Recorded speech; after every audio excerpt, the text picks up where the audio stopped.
Lançamento oblíquo. No lançamento oblíquo, o móvel, a partícula, o corpo, vai ser lançado formando um ângulo diferente de 0 ou 90 graus com horizontal. Quando a gente fala do lançamento vertical, a gente lança o objeto a um ângulo de 90 graus com horizontal, joga para cima. Queda livre, 90 graus com horizontal, ele está caindo de cima para baixo.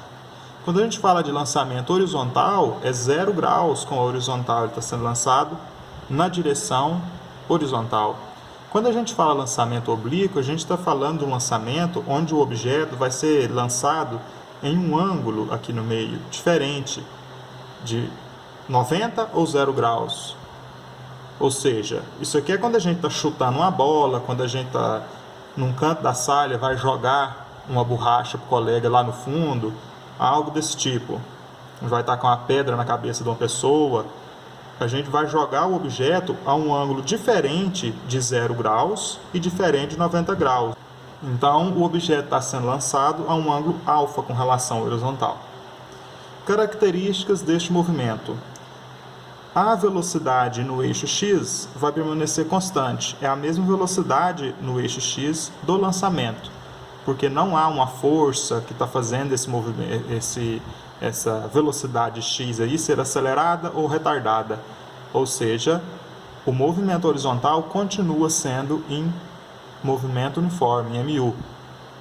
Mas a parte vertical, a componente vertical do movimento, já que este movimento aqui oblíquo ele vai ser decomposto em uma parte horizontal e uma parte vertical também, a parte vertical do movimento vai ser dada em movimento uniformemente variado, porque ela está submetida à aceleração da gravidade, então a velocidade muda no decorrer do tempo.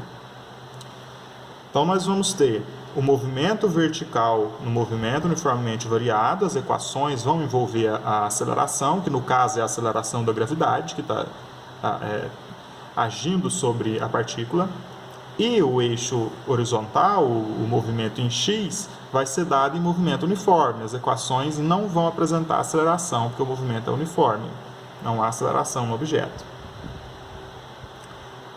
O movimento em y, a velocidade em y, ela vai ser dada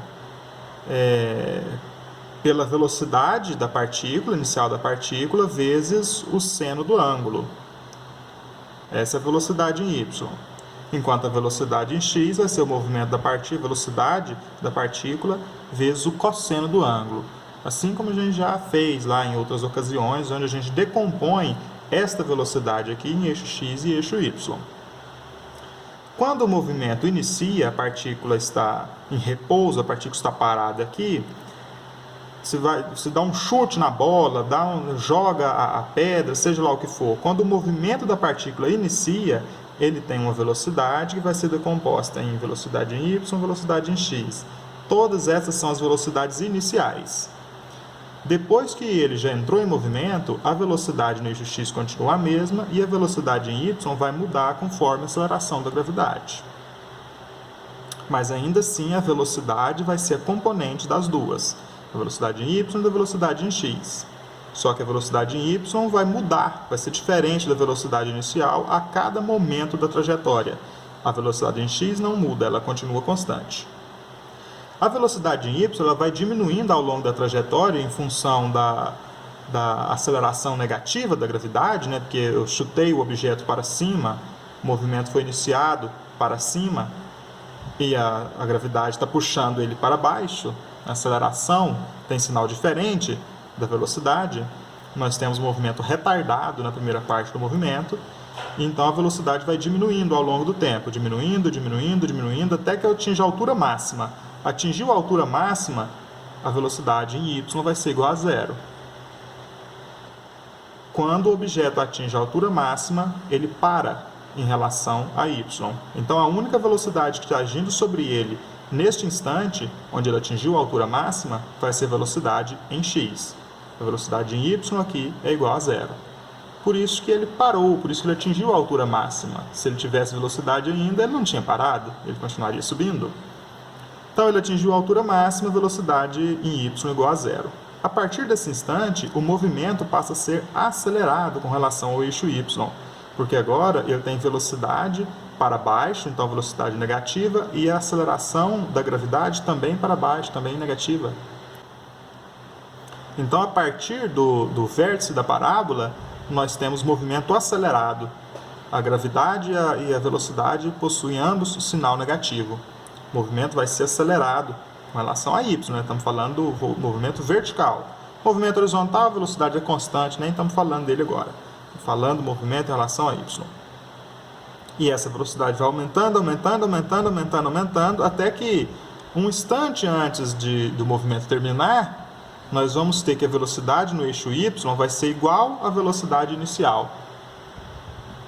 Ele vai ter a mesma velocidade que ele tinha no início. Módulo, né? Estamos falando de módulo. Muda o sinal, que está subindo, positivo, desce ser negativo, mas o módulo da velocidade inicial vai ser igual ao módulo da velocidade final em y.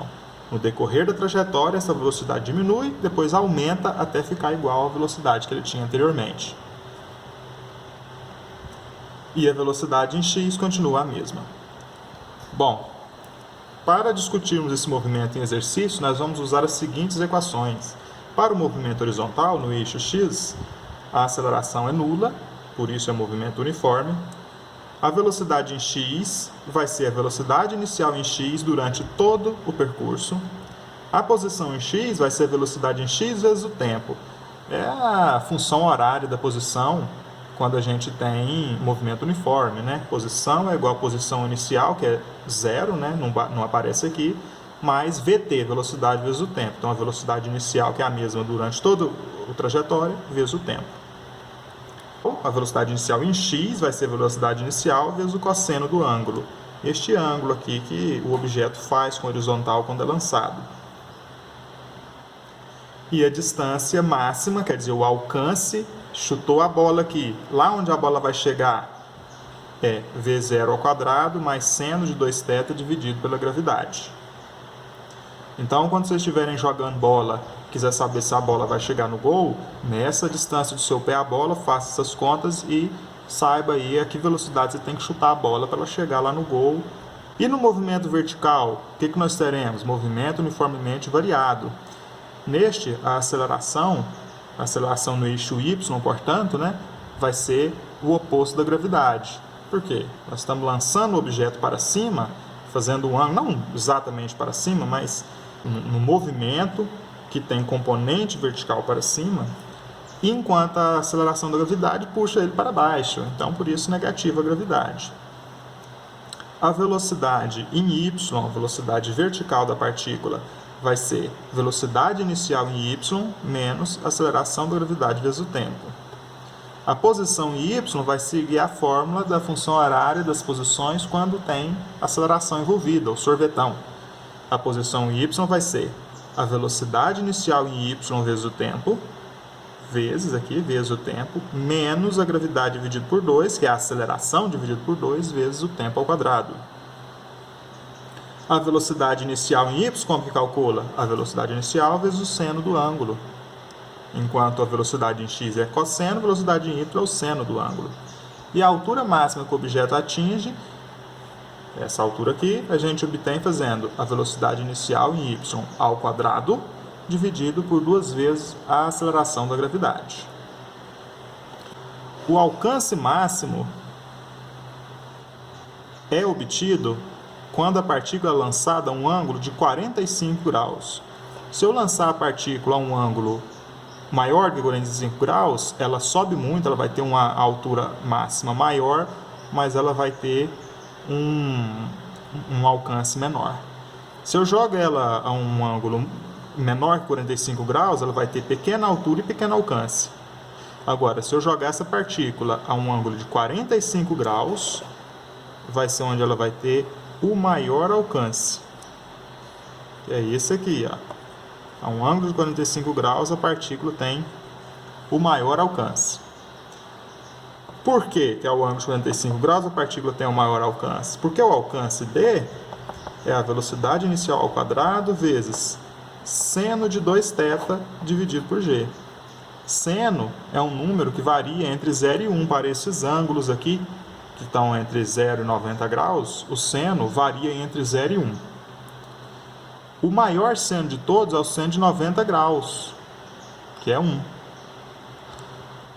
Se eu estou falando de seno de 2θ, eu vou falar de, se o θ for 45 graus, seno de 2 vezes 45 graus, dividido pela gravidade. Então, D vai ser V0² dividido por G, vezes o seno de 2 vezes 45 graus, que é o seno de 90. E o seno de 90 graus é igual a 1. Então, eu vou ter isso aqui máximo, essa distância, vou ter ela máxima quando o seno for igual a 1. Qualquer outro ângulo que eu colocar aqui vai dar um valor diferente de 90 aqui. E qualquer valor diferente de 90 aqui tem um seno menor do que 1. E aí eu vou ter um número menor do que 1 aqui, multiplicando V0² dividido por G. Ou seja, esse número aqui ficará menor do que V0² dividido por G. Portanto, o 1 aqui é que faz que esse valor seja o maior possível. Daí o ângulo de 45 graus ser o que tem o alcance máximo. Agora resolvam esse exercício que eu deixei para vocês aí no caderno. E sexta-feira eu passo a solução dele e mais alguns exercícios.